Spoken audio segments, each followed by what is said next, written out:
It is Friday night, and that only means one thing. It's time to talk birds, birds, birds. Oh, yes, and a lot more birds. Do us a favor, kick back, sit back, relax, because on the latest edition of Birds of the Gridiron, it's live and it starts right now.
Good evening, everyone. Of course, we are still once again home with the best damn intro in the freaking world with that one. Welcome everyone into another edition of Birds of the Gridiron, only here on 609 Sports Talk Radio, coming to you guys live on a beautiful night. It's a beautiful evening over here in New Jersey. As always, we are the hosts, Sam Nelson, Tyler Adams over there, and at the bottom here, we have a special guest. It is a man who needs no introduction, but he's going to get a Hall of Fame worthy one. He is the owner of one of the greatest, probably the greatest. What am I saying? Probably absolutely the greatest Philly sports culture podcast there is. The man behind the 302 Birds podcast, Mr. Dalton Holland. Brother, how are you tonight? I'm awesome. Thank you very much for that loving introduction. I appreciate you, bro. But I'm excited to be on here. I mean, I got excited during that intro. Makes me wish that I had some football to watch tonight. But talking about it is the next best thing. So I'm just as excited to be here. Glad to have you. We are glad to have you. It's been way too long. I mean, we haven't had you on since we came back to 609. It's been way too long. We got to start making this a regular thing because you are the best. And of course, before we get started, and we'll let it happen again, Dalton, please give some of the people what you guys do. Give us a little talk about 302 Birds. Where can they find you? Give us some intel. Give the people the intel. Yeah, so I'll keep it light just because I don't like to talk about myself too much. I want to talk about the Eagles too. I'm salivating at the mouth over here. I'm that excited. That intro, I'm telling you, man, that green smoke got me going. But yeah, so if you're an Eagles fan in the Delaware area, or really a Philly sports fan in general, mainly Eagles is our bread and butter, just like most Philly fans. It's a football city.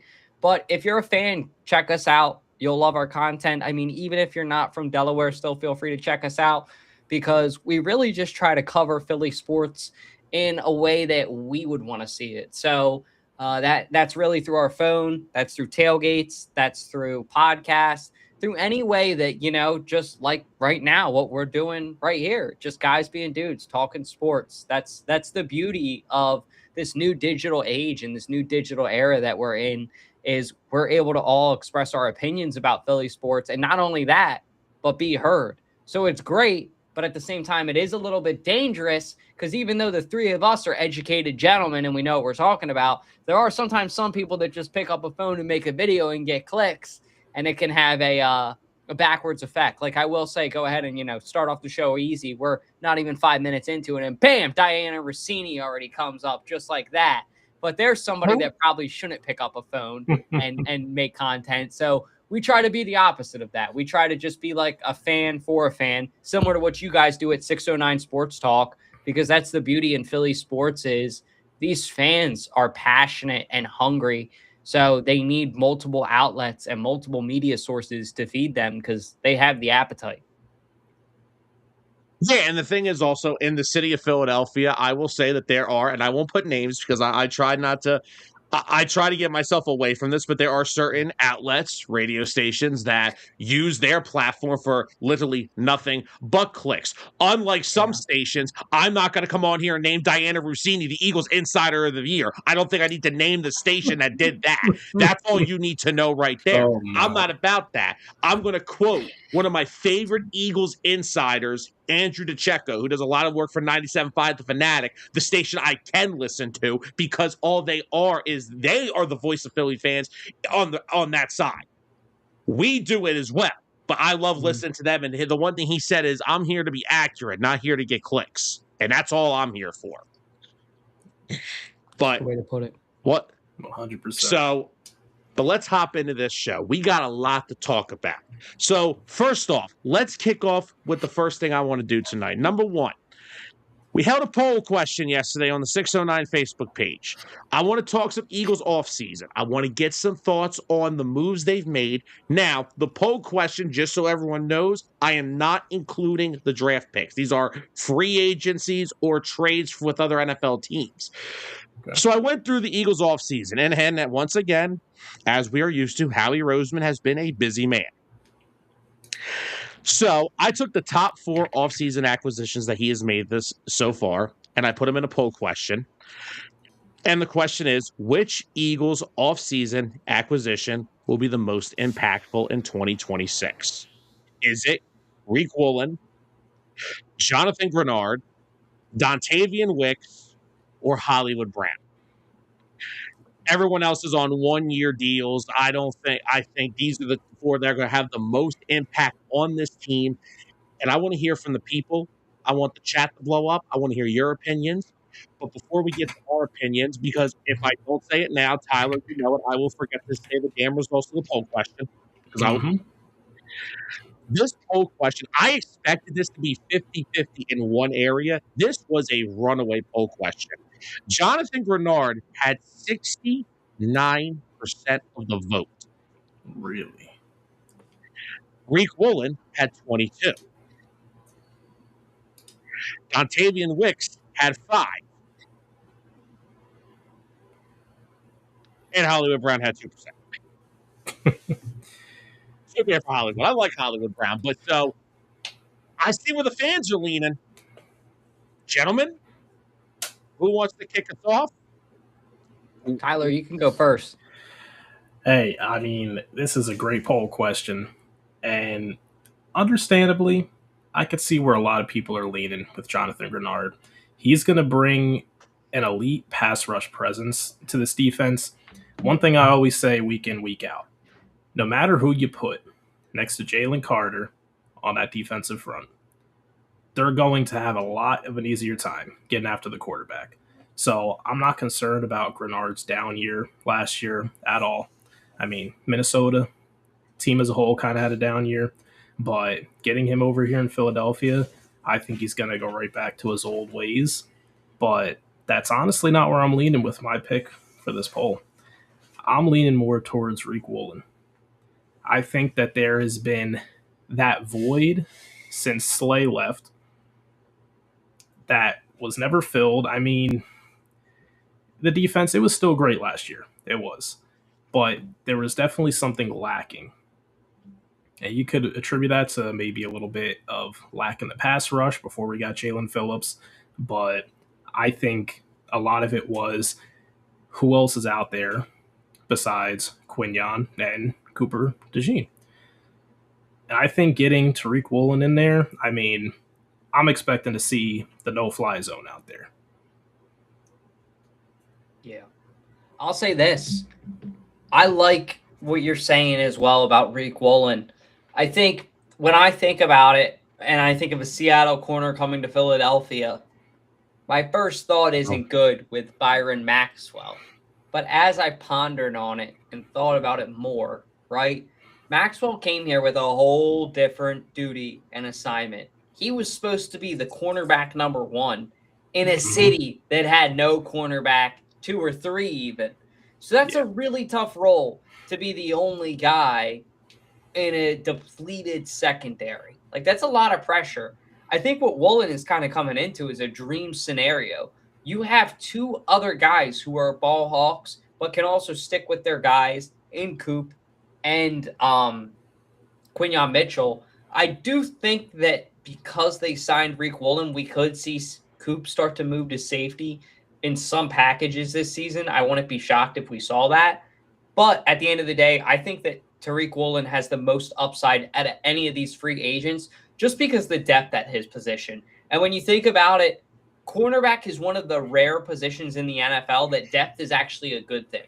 Like, you want another bad corner on the side of you, bad being good, right? Like a bad man, lining up, because that's going to only help you and your defense, right? It's not like wide receiver where these guys are going to be taking away your catches. So I like that answer a lot of Tariq Woolen, but it makes sense of why Grenard is so overwhelming in the poll too, because I think I said this too on our show, and to hit it all home, it could be very similar to Hassan Reddick's signing when we picked him up in 2022, where it's like Howie loves these middle of the pack guys that are sometimes boom, right? Hassan Reddick, sometimes bust, Bryce Huff. So, you can't win them all. Sometimes the wishbone goes your way, sometimes it doesn't, but we're due for it to go our way. So I saw Sam grimace a little bit at the mention of Bryce Huff.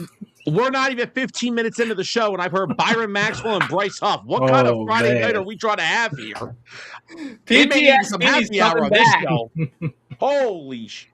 Also, let's also put another very important thing with the Byron Maxwell situation. That was not Howie Roseman's doing. That was Senor Chip Kelly's doing. We don't care. Yeah. I have eliminated that part of Eagles football from my brain. I need whatever Men in Black tool that you had to do that. Pass that thing my way or mail it my way, because I need that to forget Chip too. Oh yeah. Those are just dark times. This is what makes you appreciate Howie Roseman, what he's done for us since then. Because that whole situation could have set this franchise back 20 years. What also, you look at the comparison of what they came here with. Maxwell came on a big money contract. Of course he did. He was playing opposite of Richard Sherman. He was playing with Cam Chancellor and Earl Thomas behind him. He was coming from the Legion of Boom. Now, that Seahawks secondary now is pretty damn good too, with Witherspoon and Emanwari. I mean, you want to talk about guys that can play all over the football field. Those guys can fly all over. It don't matter where they line up. Now, Reek Woolen coming on a 1-year prove-it deal. The one thing I like, I know a lot of people are concerned he does have some inconsistencies. But the one thing I like about it, he comes over and he's familiar with someone on the staff. Clint Hurt was his defensive coordinator in Seattle early in his career. So it's someone he is used to being coached by. That's one important thing. Am I upset that we don't have Christian Parker anymore to work with him? Absolutely. But I think they filled that spot well with the guys they brought in on the coaching staff. So I'm not worried about that. I voted to the poll. I went Jonathan Grenard because if you look at something, and I agree with everything you guys have said about Keely Ringo, about Reek Woolen, because last year, because here's the thing. Don't forget, not only did they bring in Reek Woolen, they also brought in Jonathan Jones, who started 7 games last year in Washington. I'm perfectly okay with Jonathan Jones being like that first outside corner off our bench. It's a guy with starting experience. He's been in the league for a long time. And again, we saw what happened last year when Adoree Jackson struggled early. Now, I think Adoree played a lot better than what people gave him credit for. He did. He settled in. But, again, we went from Darius Slay and Quinyon Mitchell to Quinyon Mitchell and Adoree Jackson. There is a big drop-off from Darius Slay to Adoree Jackson. Yes. It's almost like Byron Maxwell to Richard Sherman. But anyway, the goal this year is not to disrespect him as a special teams player, because as a gunner, Keely is one of the best. On the field defensively, it's not very good. It never really is ever good. And I'm a Keely Ringo guy. I've tried to stand up for him. There's those standing up for that game last year against Washington when, Josh Johnson and his 39-year-old body is running at the goal line, and you turn around. You turned around and ran away from him. I can't defend that. So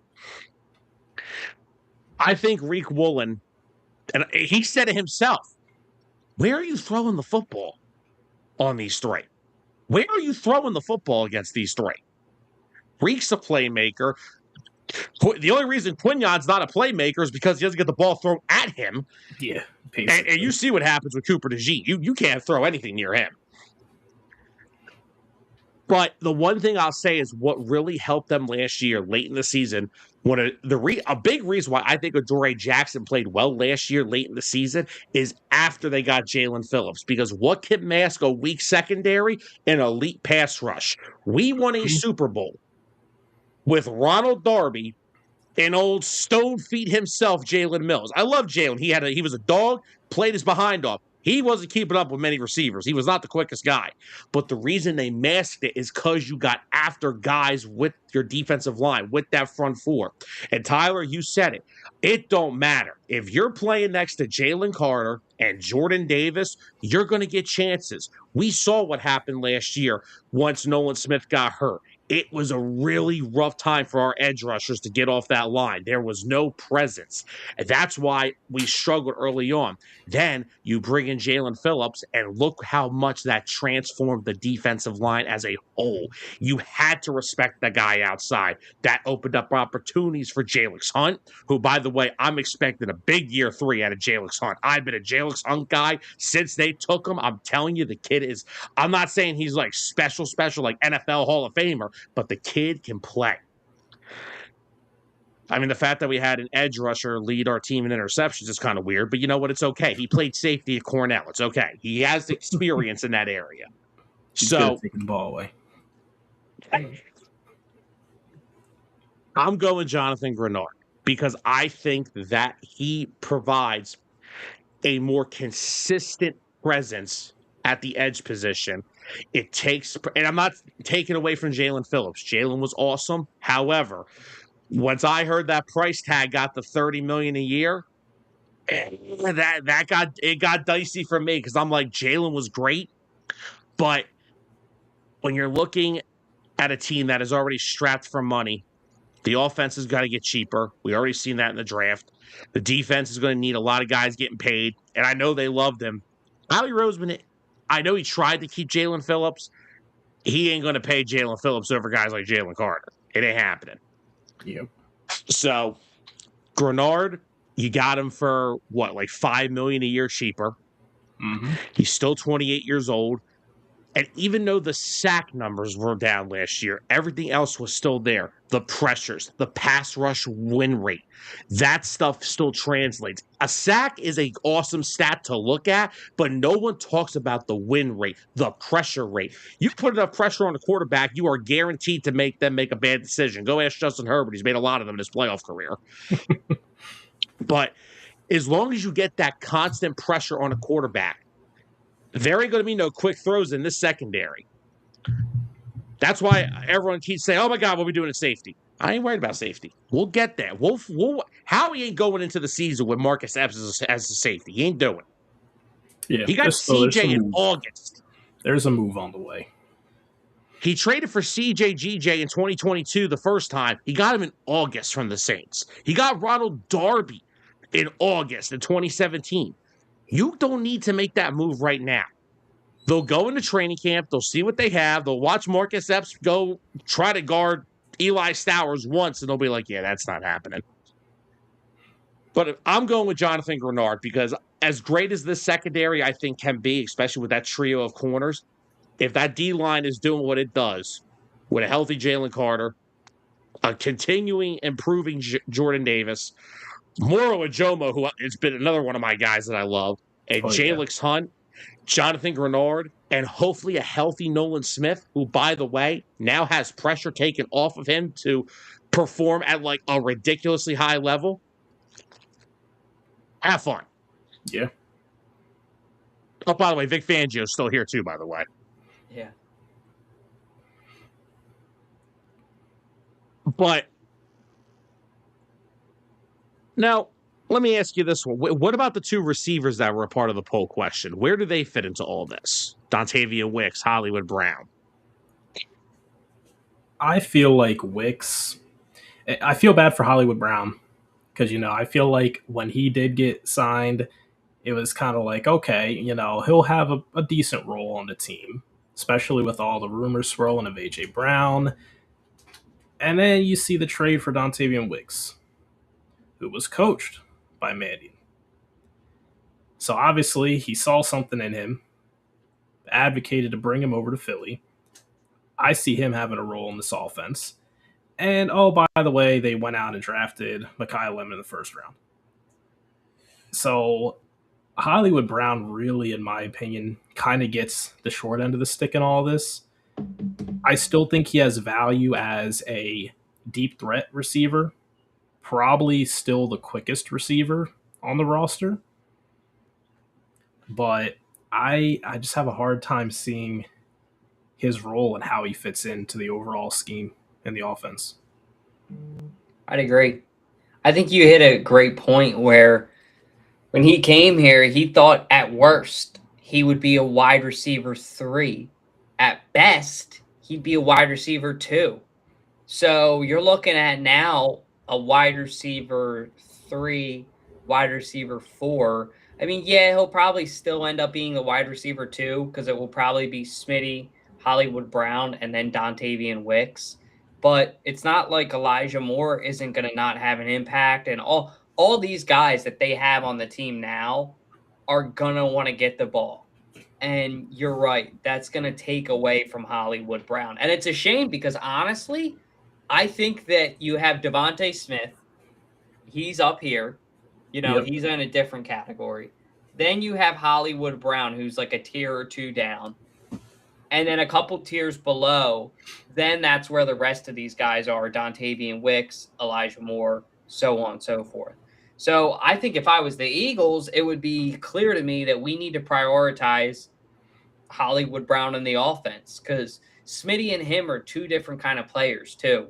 Where Hollywood is quick, I think Smitty's more of a possession, reliable catch receiver. Oh, yeah. Which that's great for Jalen Hurts. People don't talk about that enough, that the traditional wide receiver is the ideal wide receiver for Jalen Hurts. That's why I think we saw them take Mekhi Lemon because of his route running. But yeah, I didn't even bring up Mekhi Lemon yet too on top of all this because we're just talking about free agents. And that on top of all of it, you got with Hollywood. So, yeah, I do feel bad for him, and I think you raise a really good point. And I hope he doesn't get disgruntled because he's a really good player. Yeah, he definitely adds a lot of value. Is he a superstar wide receiver? No. But he's basically kind of like your NBA equivalent of a role player.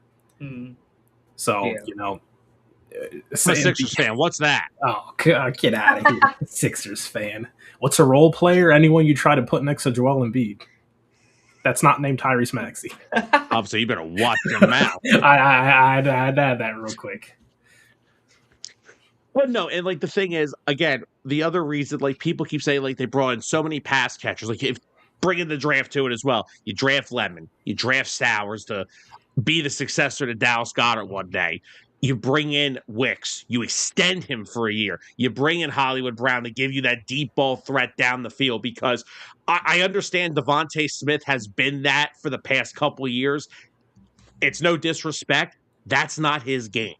Oh, I agree. I think he does his better work across the middle of the field in space. Devontae Smith has been, in my opinion, the most underutilized weapon on this team under a certain offensive coach whose name will not be brought up on this show. Mr. I built this thing from the ground up. Are you freaking kidding me? How much ego do you have?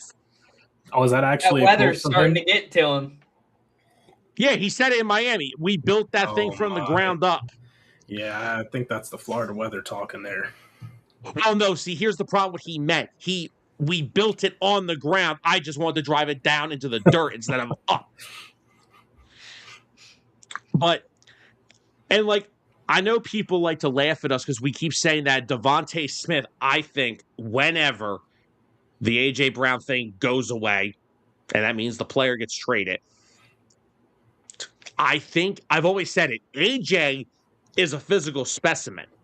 Mm-hmm.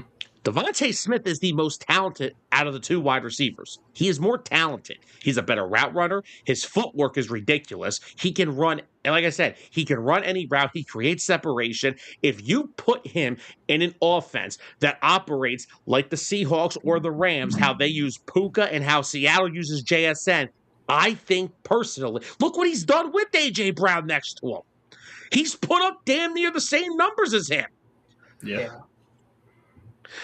I've always felt. And the thing is, I like is we're not putting all the pressure on him because with this Sean Mangan style offense, the McVay, Shanahan style, you have to have a plethora of pass catchers. They want to beat that system wants to beat you all over the field. They don't want because let's be real. When we were going through those second halves last year where we couldn't even complete a pass, and I can't believe in 2026 I can say that. Where did it feel like in those second halves? Where was the ball always going? It was going to AJ. They were trying to get out of the funk. AJ this, AJ that. They didn't trust. They didn't go to Devontae. They would barely go to Goddard, even though Goddard was on a tear all season in the first half of games. That is what they are not going to let happen. They are going to give them a plethora of pass catchers. There will be chances where you will see Devontae, Lemon, Hollywood, and Wicks all on the field at the same time. Yeah. They are going to beat you with the open man, not who's making the most money. They're going to beat you with who's open. Yeah. And I always feel like, and this segues into Anthony's question here, with AJ Brown on the team, I feel like he's always casted a shadow over Devontae Smith. And Anthony, to answer your question, of course he is. Go back and watch his final year at Alabama, the year that he won the Heisman Trophy. I mean, a guy that talented, there's no doubt he can be a number one on any team. It just so happens that he came into a situation where, was it his second season, they traded for AJ and brought him in? Ironically, him and Hollywood Brown were traded on the same draft night. Wow. Very ironic. But 100%. Devontae Smith. I want to do you one better. Since Dalton and you wanted to bring up the names of Byron Maxwell and Bryce Huff on this show tonight, I'm going to do you one better. Here is the wide receiver room that Devontae Smith was drafted into. Rager, please don't. Now, mind you, Devontae Smith that year caught 64 passes for 916 yards. If he plays the final week of the season, he goes over 1,000. The wide receiver 2 on that team, Jalen Rager. The wide receiver 3 on that team, Tyler's favorite, Quez Watkins. Oh. JJ Arcega-Whiteside. No, that's my favorite. Hey, you'll never get over that guy. John Hightower. Oh, that's your favorite right there. Wow. Big John Hightower guy. Some dude by the name of Keyshawn Johnson. Wow. Johnson. And Greg Ward. Hey, Greg Ward gave his heart. Greg Ward was probably one of the best out of all those guys and had the least physical assets is the crazy thing. He's like the tiniest guy with the least chance to do anything, yet he would have the biggest impact. I'm glad you and I thought the same thing, Tyler, because we were on the same wavelength there where we're like, wait, Greg Ward's like one of the best out of those guys. Yeah, I'm mad you saved his name for last. Like, you should have been higher up on that list. But that's the point. Well, I went by Football Reference and they have it alphabetical. But that's the point, though. If you're drafted into a situation where your second best wide receiver is a guy who used to play quarterback at the University of Houston, that is a problem. That is a huge freaking problem. And Anthony, by the way, yes, you do need to get a good number 2. Did you not just see who we drafted this year? That is the 2. Mekhi Lemon is your 2. Yeah. Mm-hmm. I'm sure the same people said this last year about JSN. Oh, can he be the one? After DK and Lockett both got sent packing. All he did was put the and be honest, not trying to disrespect the Seahawks, Devontae Smith has a way better supporting cast around him than JSN. Mm-hmm. Cooper Kupp is not that same player he used to be. And Rashid Shaheed, good deep ball threat. There's a lot of games I don't hear his name. Yeah. I think Devontae Smith easily can. And by the way, Anthony, CD was a definite number one before George Pickens showed up. Oh yeah. I don't know. Was he I'm talking mad. about college? He wasn't the number one because he definitely was in college.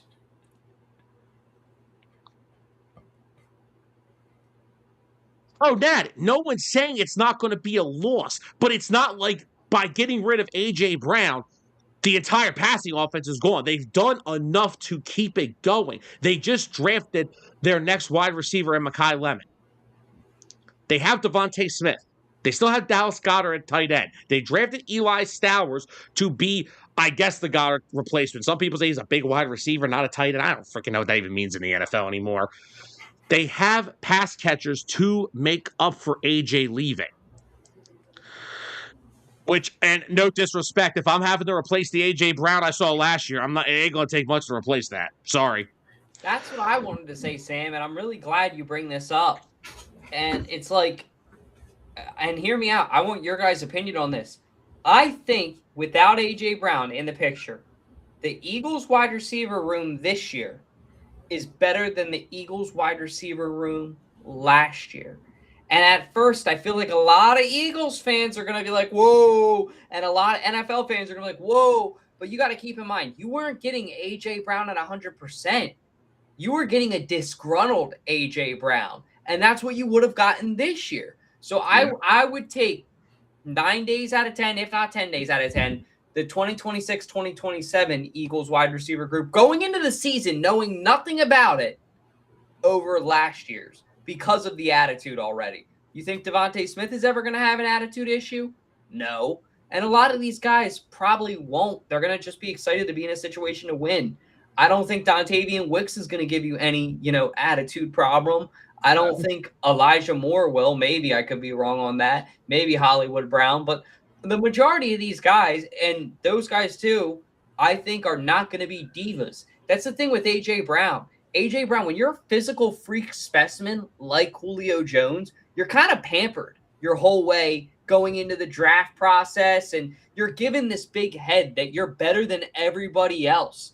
And at the end of the day, your job is to go out there and catch a football. It doesn't matter if you're Jack doing it or if you got spaghetti arms like me.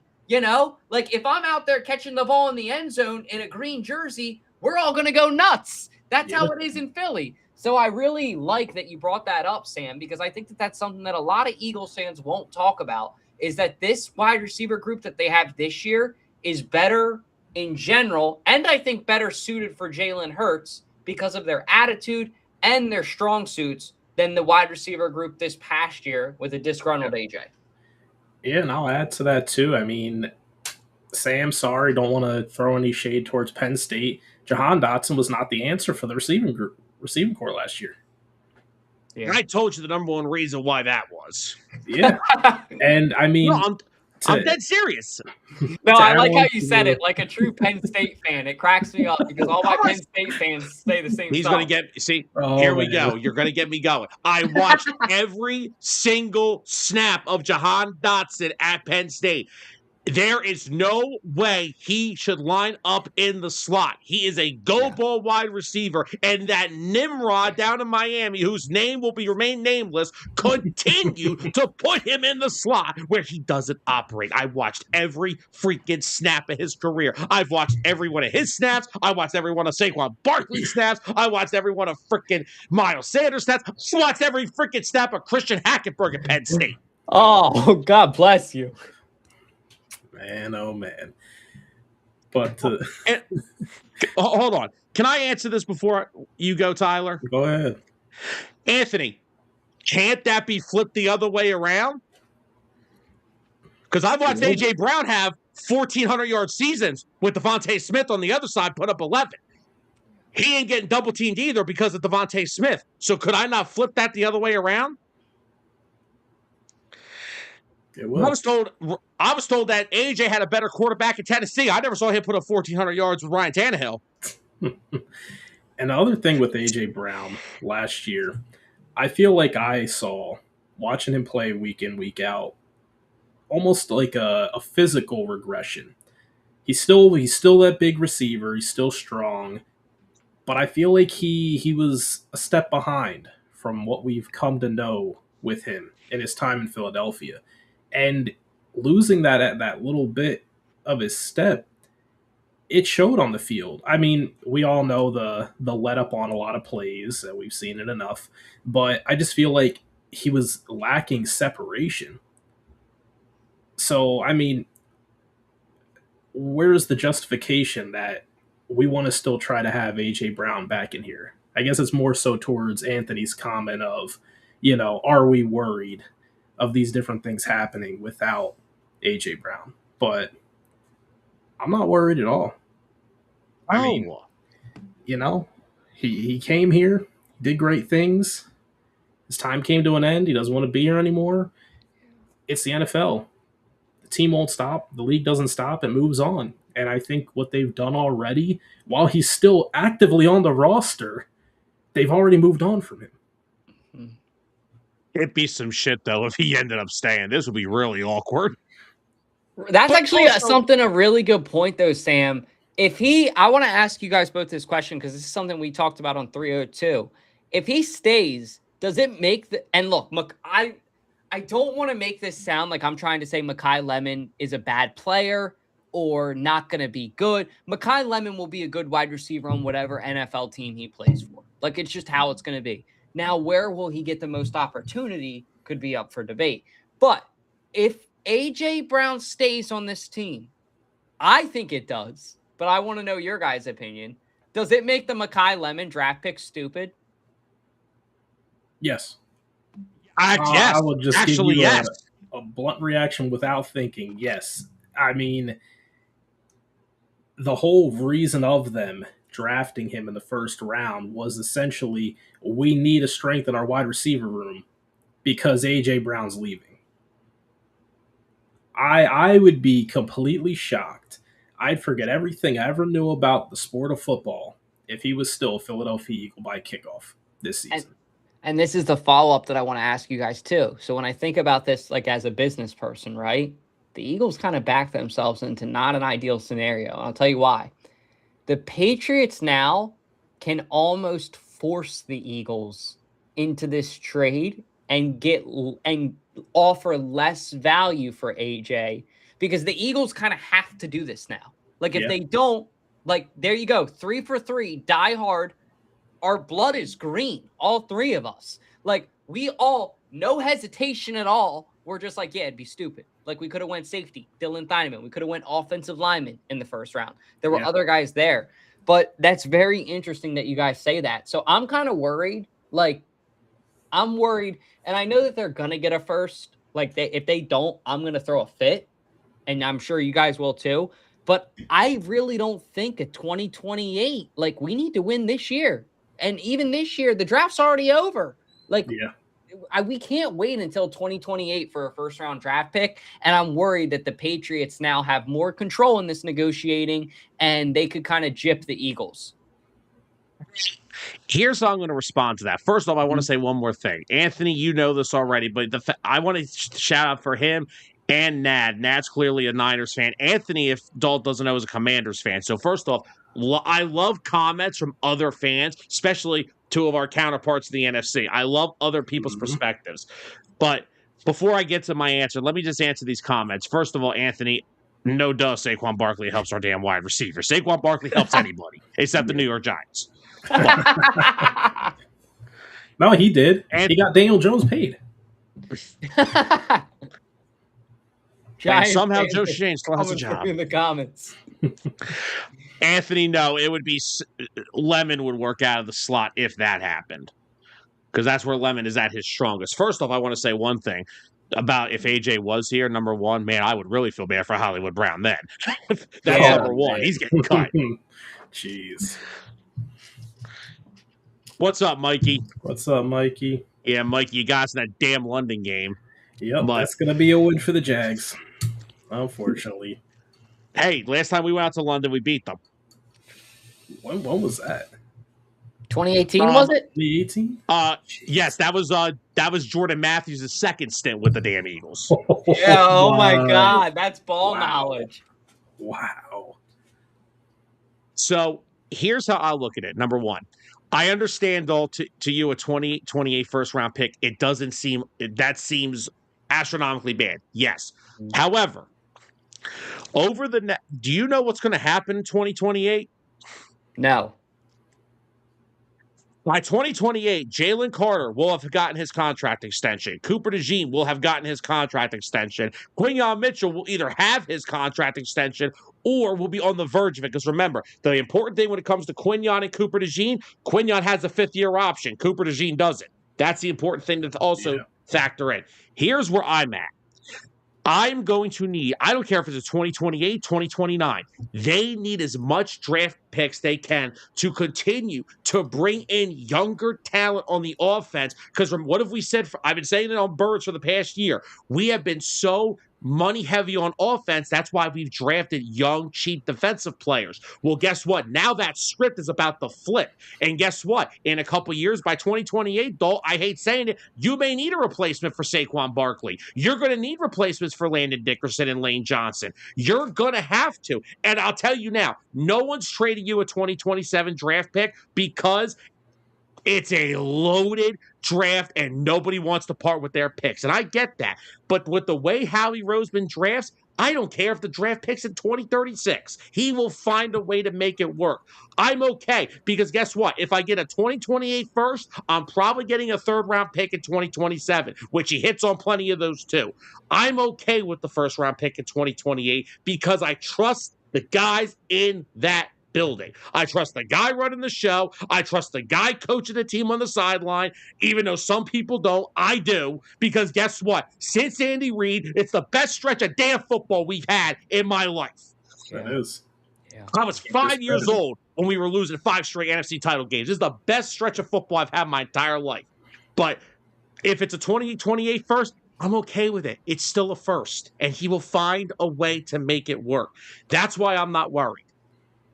And that's basically what we gave up for him, too. You make a good point, Sam. How often do you get to basically rent a player? Like, hypothetically, that's what we did. Took him, spent 4 years with him, had some great years, all-pro years, won a Super Bowl, and then basically got back what we paid for him, which was a first-round pick. So, yeah, I guess it's better than a 2027 second round.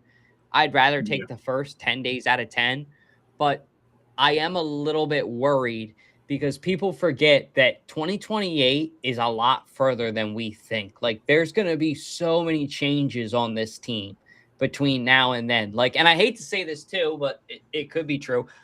I hope Jalen Hurts is still the face of the franchise by then. I hope that he's still the QB of the future, and I hope it goes well. But if we see 2 horrible seasons out of Jalen, we can't sit here and act like they're not going to be considering a QB change too, which could be a different team. So, but honestly, you might be right, Sam. At that point, too, they may need that first-round draft pick to make. So, honestly, timing may be of the essence, and it might be like the perfect cycle where if it doesn't work out, they have this draft pick that comes in that can help them because they could do what they did a couple years ago.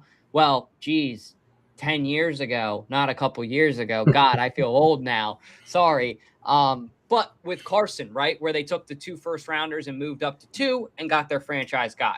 Now, that's, of course, a lot of ifs, ands, and buts about Jalen, but that just goes to show, and like you said, Sam, you got to ride with Howie, your guy, because he has a plan. And that's like a contingent. That's like a plan Z, not even a plan A, a plan B. Like, that's in case everything all goes wrong, you're still set, which is crazy to think about. Yeah. Exactly. And if you look at it as well, go back to Carson. And look, I'm not comparing the two. Yeah. I'll never compare the two. First off, I'm not blind. I'm not ignorant. We don't have a Super Bowl without Jalen Hurts. Tyler, don't you laugh. We don't have a Super Bowl without Jalen Hurts. We don't have this stretch of football without Jalen Hurts. However, I will always say it. We also don't have our first Super Bowl if it weren't for 11. Because I love – look, Nick Foles had the greatest month of football at the right time. Do I think Nick Foles would have done what Carson Wentz did in 17 games? Absolutely not. I love them, and I love them both. But they both for the reason it happened. let's be real. That is how the Philadelphia Eagles would win their first Super Bowl, is having some kind of crap like that. There's nothing else that would. We don't have nothing normal in this city. If there's one word that's not in Philadelphia fans' vocabulary, normal is it. We don't know what that is. But here's the thing. Carson Wentz, coming off of 2019, he's past the ACL tear. He's past the fracture in his back. He's past all that. 2019, he has a 4,000-yard passing season, the first in franchise history. He gets concussed in that playoff game. Thank you, Jadeveon Clowney. Howie Roseman just paid him $120 million that offseason. If that tells you something, they are not afraid to move on of something if they know they need to fix it. So, and first off, I don't know how. I know Jalen had, I guess you could say, a down year. The guy had a career high in touchdown passes last year. I don't know how much of a down year that is. Did he have a down year? A down year in regards of the whole offense did not perform up to standard. And he is your quarterback, so he's going to shoulder a lot of that blame. I don't think it's fully on him, but I just said he's the quarterback. A lot of the blame's going to fall to him. Well, here's the thing. And I understand comparing these four players. Some of them are a lot more talented than others. Let me just ask you this one. Here's what I don't understand about this city. I'm not even talking about our fans here in the chat, like with Anthony and them. Anthony can criticize whoever he wants. He's not an Eagles fan.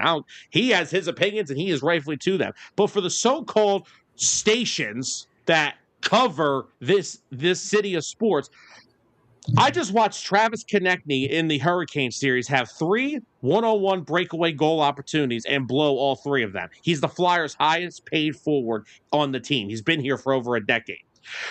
As much as we love him, Bryce Harper has yet to deliver a World Series to this city. He's making $330 million.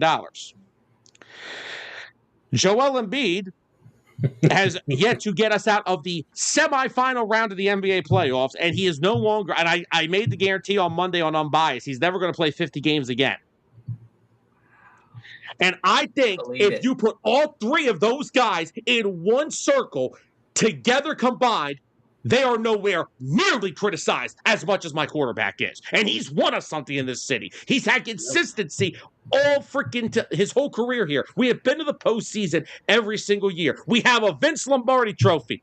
I got it too. Don't worry. I got mine. Mine is hold on up, Sam. That's yours. You earned it, dude. We both did. Jalen did.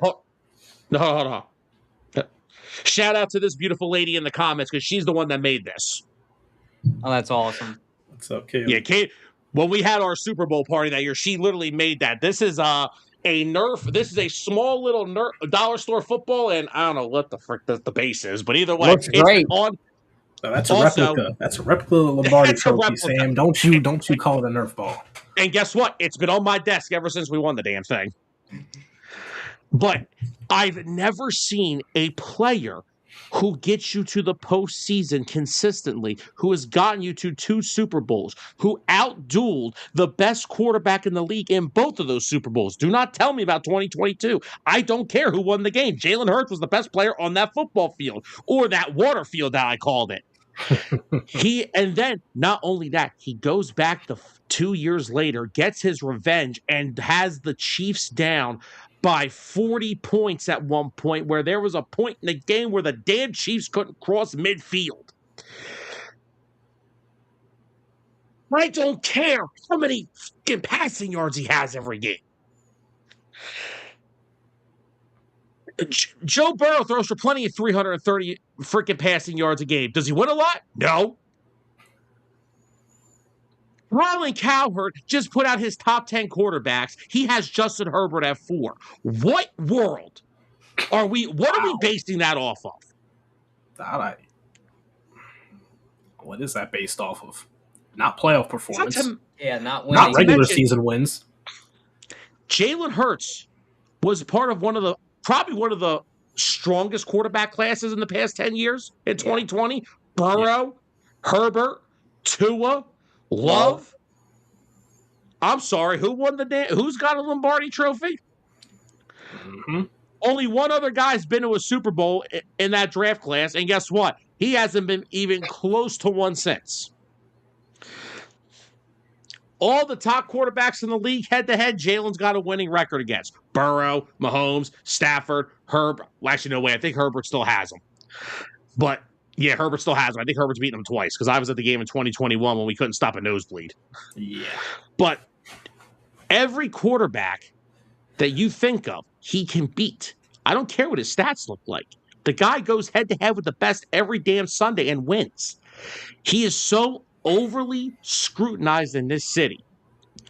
It's a joke at this point. And I'm sorry that I took a lot of the voice time here, but it gets me so pissed because here's the other thing. I wasn't sold either in the beginning. There's my eyewitness. I wasn't sold.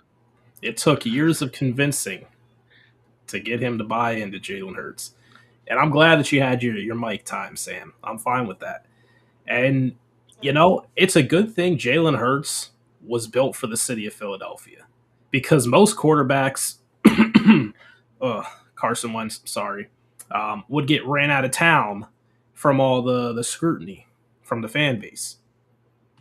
Because don't tell me that a lot of his downfall. Failures. That too, yeah. My God.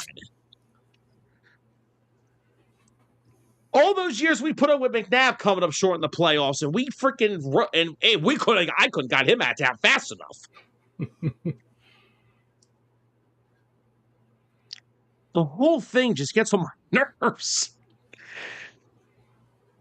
And then you got the Eagle fans clamor. They're begging for Tanner McKee. For what? Because you saw him play in like 2 games, and then he couldn't even beat the Commanders when he came in. What was it, like the second quarter?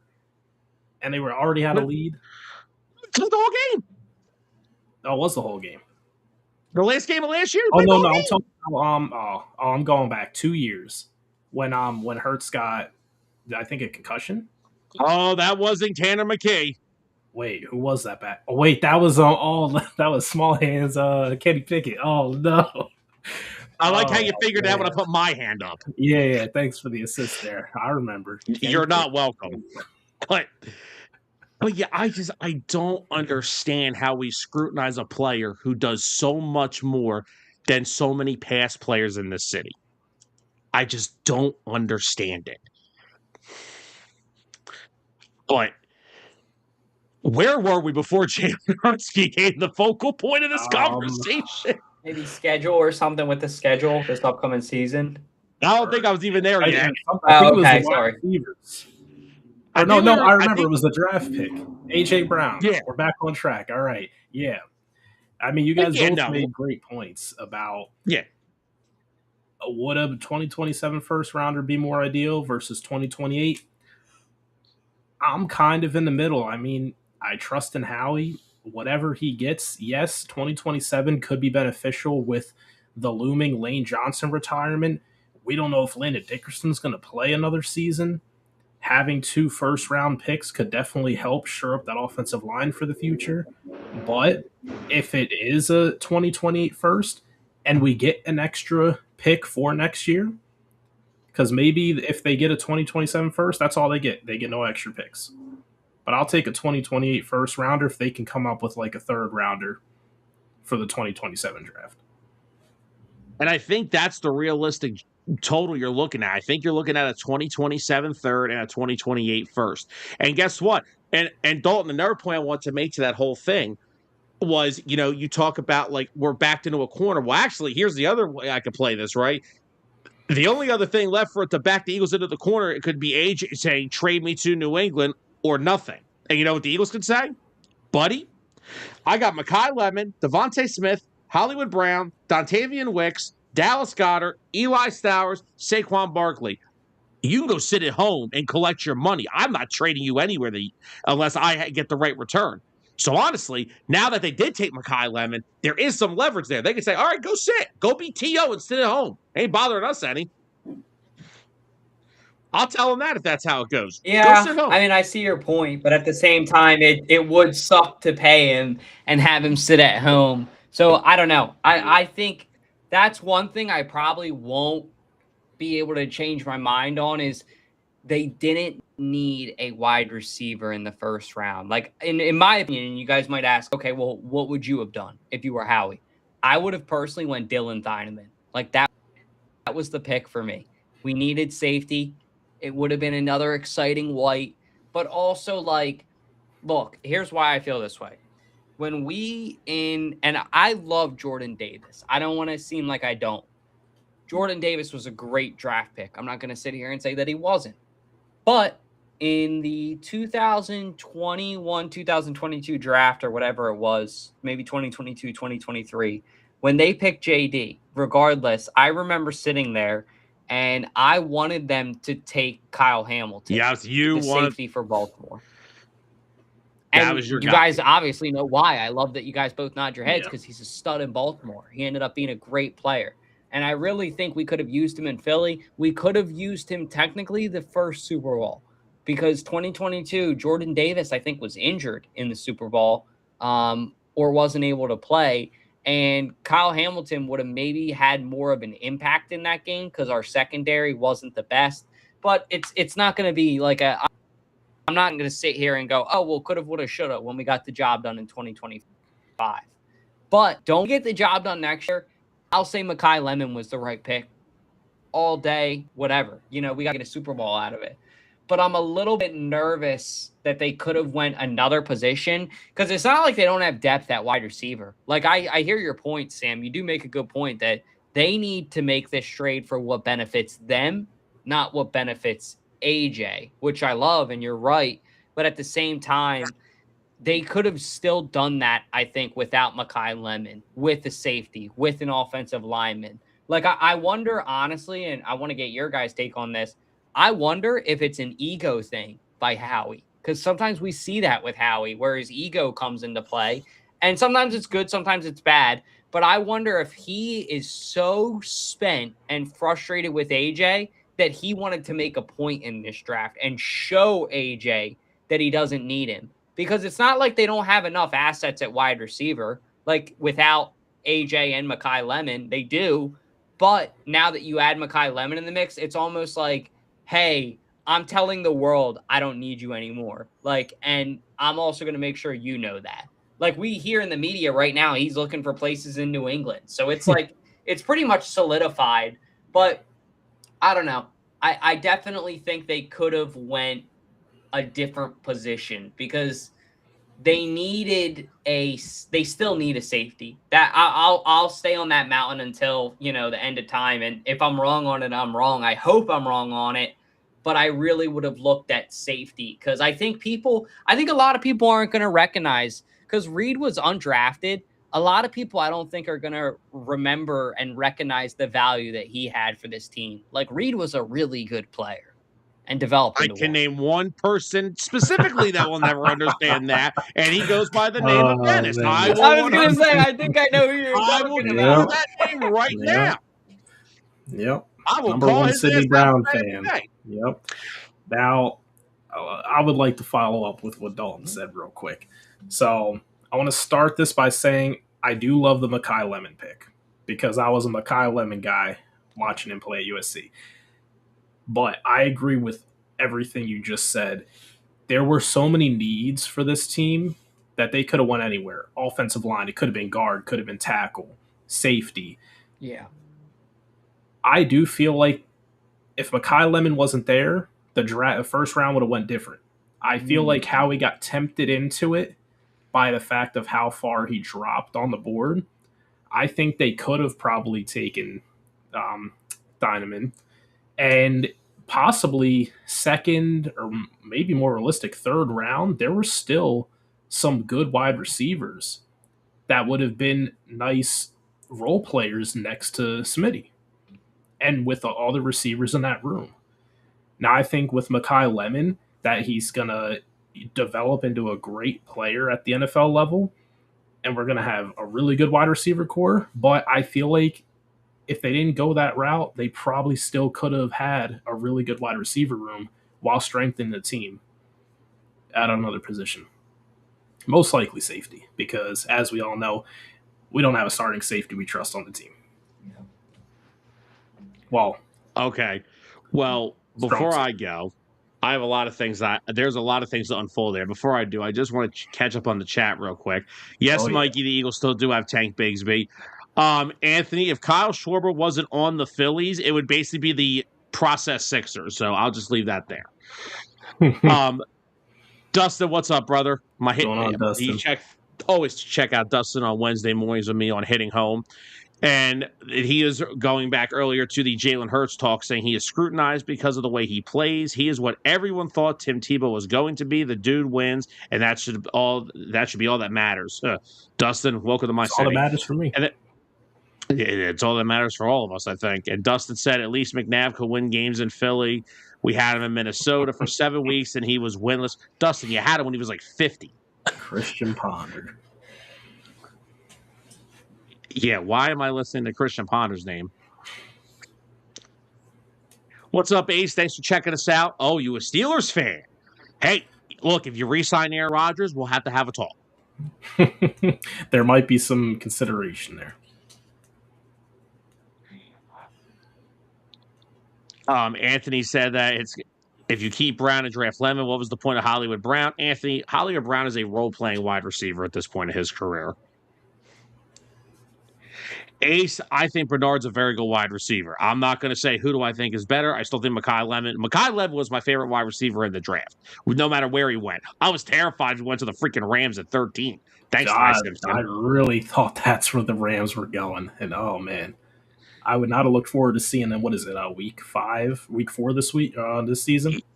Yes. Dustin, do not ever put Mekhi Lemon in the same conversation with Freddie Mitchell ever again. Oh. Dear God. But no, and look, there's a lot to unpack there. And I understand the thing with safety. First of all, I'm higher on Andrew Makuba than a lot of guys. I thought Makuba was getting better as the season went on. I'm not comfortable going into the season with the veteran next to him being Marcus Epps, who, by the way, I will say, for those final 6 weeks of the season, he played really well, and I appreciate that. But I'm not comfortable trusting Marcus Epps for an entire season. Now, if he's my safety, my reserve safety off the bench like last year, sure, I'm okay with that. I still think there will be a move for a veteran.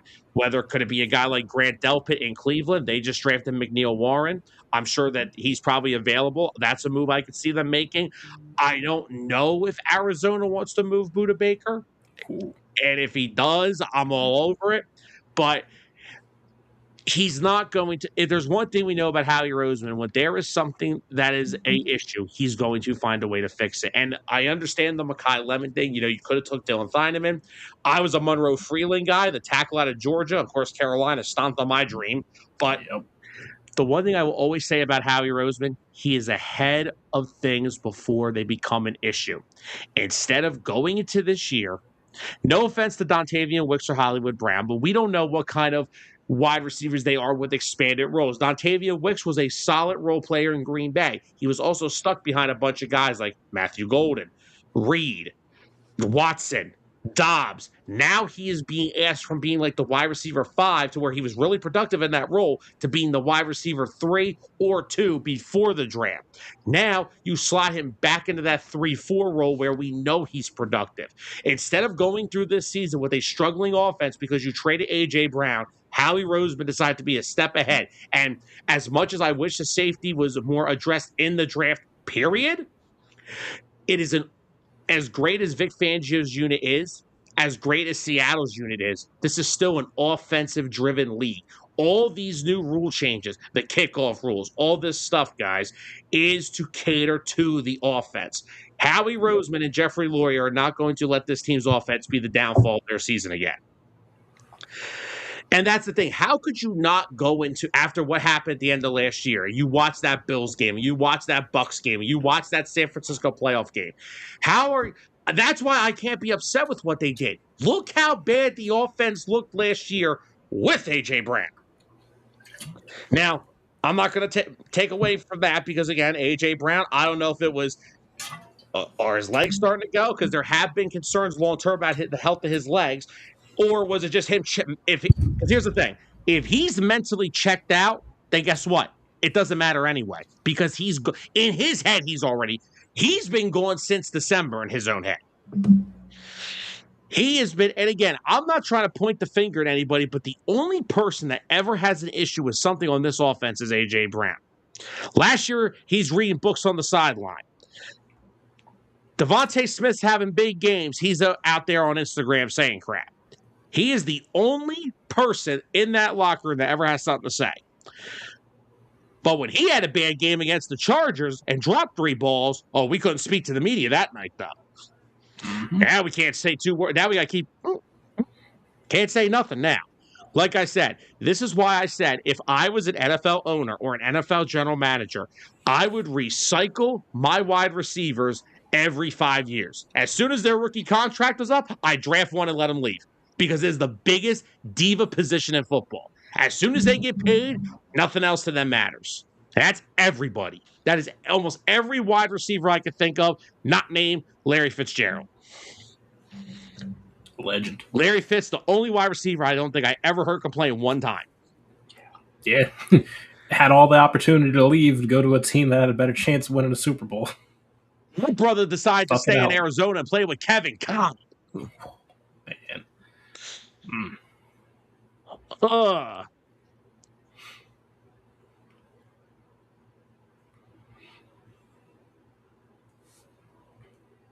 Hey, hold on. What you talking about?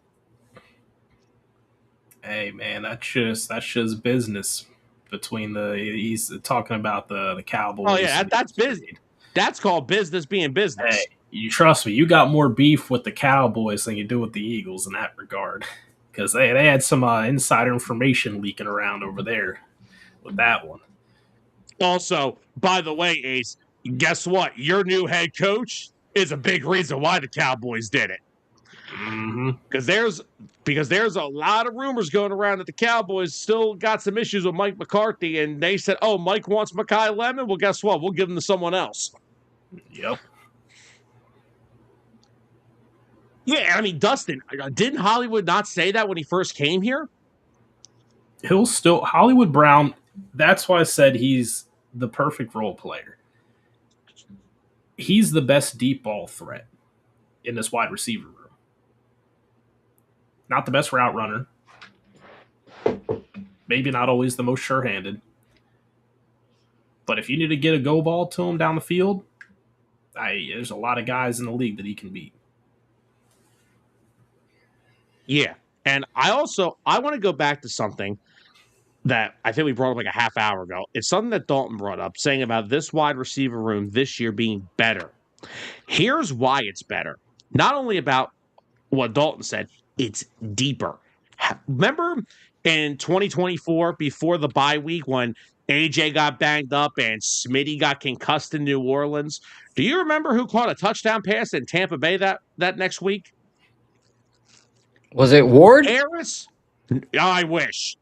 Paris freaking Campbell was a wide receiver on our team. I forgot he played for us. If you had to put the last 4 years of football together, right, how much of the percentage of the wide receiver passes thrown to are A.J. Brown, Devontae Smith? I'd say close to 90. Yeah. I'm not counting Dallas Goedert. Just to wide receivers, I guarantee you 90 of it has to be to AJ and Devontae. That's the other point they're trying to get away from. They are trying to deepen the wide receiver core. They want to have 4 or 5 options that they can rely on. Do you know how much I wish I had Dontayvion Wicks on this team last year? Oh, yeah. He's a better fit. Even when they signed because when they signed Hollywood, I was still believing AJ would be back. Because I'm like, oh, yeah, that's perfect. AJ, Devontae, Hollywood, that's a lot better of a 3 than what Dotson was. But then they made the Wicks trade, and then I'm like, okay, now this seems a little iffy. Then they drafted Lemon. I was like, yeah, that's it. AJ's going. So, again, I do think it's better. It's deeper. And this, again, it shows you how much confidence, and I would like to have all of your opinions on this. It's how much confidence they are showing Sean Mannion. Dontayvion Wicks was coached by him in Green Bay. They brought him in. What's the other big thing about this new scheme? They want to attack the middle of the field. Well, Mekhi Lemon and Devontae Smith do that very well. That is how much confidence they are putting in Sean Mannion. They believe what he is going to do here. And again, I understand he's a rookie coordinator, but this is a guy who's played quarterback in the NFL. He can see what Jalen sees better than anybody else, if that makes any sense. Like what Jalen is seeing, Sean Mannion has seen before. I was watching some clips of rookie minicamp of the quarterback they took from North Dakota State. How hilarious. They are now wearing the visor cameras that they've never done before because Mannion wants to see what they're processing. Sean Mannion, that is how much confidence they are putting in Sean Mannion. They are changing the entire way they evaluate the offensive side of the football with him. And they are going to set him up for success because we already, if I hear one time this year that Nick puts his hands on the offense, I'm going to put my hand around Nick's neck. I love Nick. Not as an offensive play caller. Never will. We saw that way too much. Yeah. But I think that's where I'm leaving it at. This is where this is how confident they are that they think they have fixed the offensive coordinator with the Sean Mannion hire. Trading for a guy who he's coached in Green Bay, drafting a guy who fits the scheme he wants to run. Drafting two guys. That's why Stowers is here. Because I'll tell you right now, I personally think if they would have stayed with said name that won't be mentioned as their offensive coordinator, I know it's hard to believe, they would have took Max Clare because he would have fit more of the way they like to run the offense. They are not going to just attack you outside the numbers. They want to attack you in the middle of the field.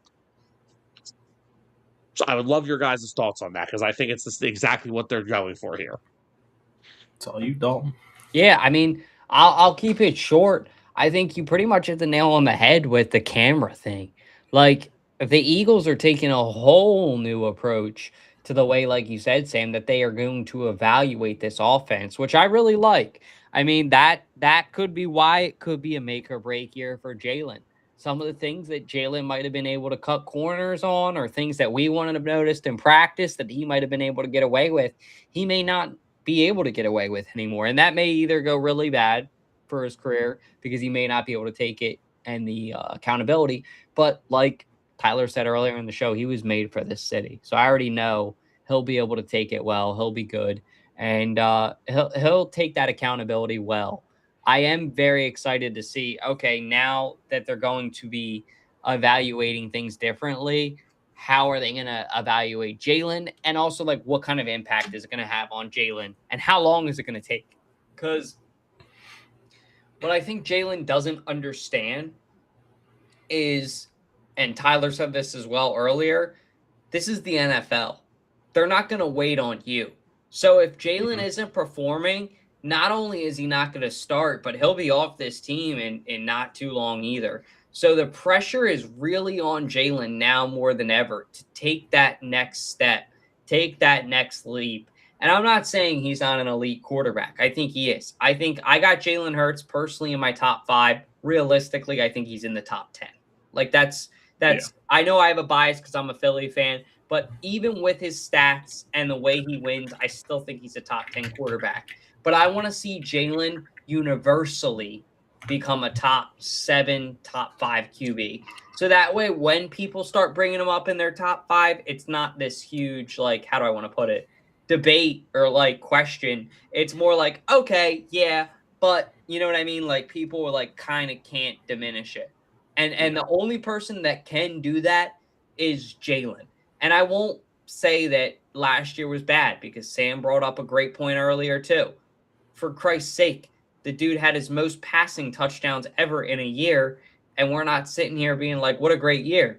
So I think at the end of the day, as long as this team is winning, because that's how the city is, and I think Tyler said this earlier too, as long as this team and the city's winning games, I don't really care how they do it, but that's what the most pressure is going to be on Jalen for is not only do you win the game, because that's been the expectation for the past couple of years, but win the game and minimize your turnovers. Because if we win the game, and even if Jalen Hurts doesn't perform well, but he's not turning over the ball, we can't really say anything. But if he's turning over the ball, if he's throwing interceptions, fumbling, not protecting the football, that's when the critique is warranted. So we'll see. And I feel like just do something. We got a tie game, 8-8 in the 9th inning. Wow, so, nice. I'm gonna go grab a soda real quick. I'll be right back. But yeah, that was kind of how I feel about that. Here, I'll be right back. I mean, to piggyback off of that, I mean, I do believe that this is a make or break year for Jalen as well. I'm looking forward to this. I feel like Sean Mannion, everything that he's installing, especially with the use of those cameras on the helmets, I feel like he is going to be one of the few offensive coordinators that will push Jalen to be better. Look at some of Jalen's best years, right? Shane Steichen pushed him to be better. Brian Johnson, not as bad as the man who we will not name. He had that kind of relationship already with Jalen. I feel like he didn't push him as much as he should have. And I feel like it was kind of another situation of, we'll work with what we got. And then we go Kellen Moore. That ridiculous article be damned. Kellen Moore did develop more of Jalen's game. Yes, they didn't do as much pre-snap motion as people claim Kellen Moore wanted to, but he still worked with Jalen to make that a part of the offense. So it still happened regardless. And then we go the great Kevin Patullo. What a joke. I'll never forget. I remember seeing the reports. It might have been from that quote-unquote hit piece article. That was definitely from Patullo and Friends. And they were talking about how they changed up. They had Jalen preparing all offseason for a certain way the offense was going to be ran. And then come training camp, Kevin Patullo says, yeah, no, we're switching that all up. So if you have a guy preparing for something for months before training camp, just to come into camp and start making changes, I mean, it's going to take a lot of time to process. And yeah, I wouldn't blame him for being apprehensive towards some of those changes.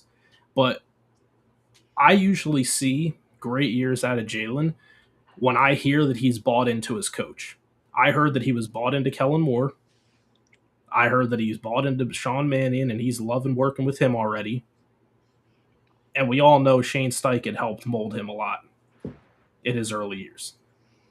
He said that this is the most time in his career that Jalen has been willing to change. And also, I want to bring up something again with Brian Johnson. And I don't think Brian Johnson was as bad of an offensive coordinator as Kevin Patullo was. But here's the other thing about Brian Johnson. Brian Johnson, he said he's known Jalen since he was a little kid. Mm-hmm. When you have that deep personal relationship, it's kind of hard to ridicule and critique somebody. You know what I mean? Like, it's hard to make that. So, like, that professional relationship, it can get kind of weird to, like, hey, you're doing this wrong. Let's try. Like, it gets weird. So maybe that affected it a lot. Again, also, the other big issue we had in 2023, DeAndre Swift had a career year. We didn't run the football enough. We did not run the football enough. Kellen Moore, he ran the football plenty. And let's not talk about defense. We don't got to go there. That didn't exist.